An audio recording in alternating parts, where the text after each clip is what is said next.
for every business. Yeah.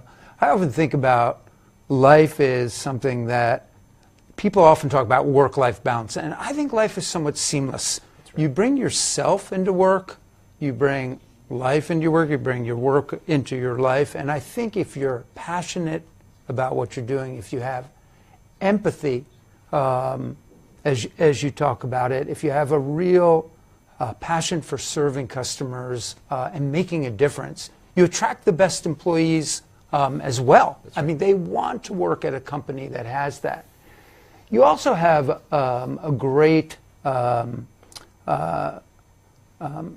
philosophy that comes across, which is how do we transform Microsoft, and Microsoft being one of the world's most successful companies for the longest time, but that often gets in the way of future success as well. That past success gets in the way of future success, ironically. Right. And so you talk about the transformation of Microsoft as moving from know-it-alls to learn-it-alls. And can you talk a little bit about that and how you learn from your customer and what you mean by that?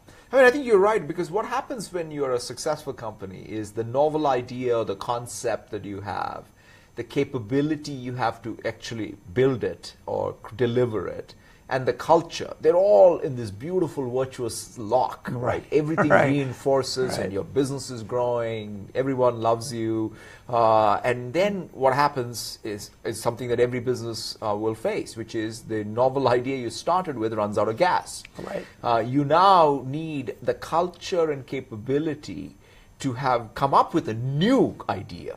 That's when it matters, because long before it's conventional wisdom, your culture has to enable it. And that's where this know-it-all and learn-it-all is the real difference maker. Because to me, I took inspiration from, in fact, work that Carol Dweck did in child psychology with mindset, and applied it and said, okay, what would it mean for a large organization like ours to have a growth mindset? And it turns out that if you have this posture of know-it-all, which is easy to have because you've been successful, then the ideas that have to come next in order to foster new growth are not going to happen. And so you have to transform yourself from being this know-it-all to learn-it-all.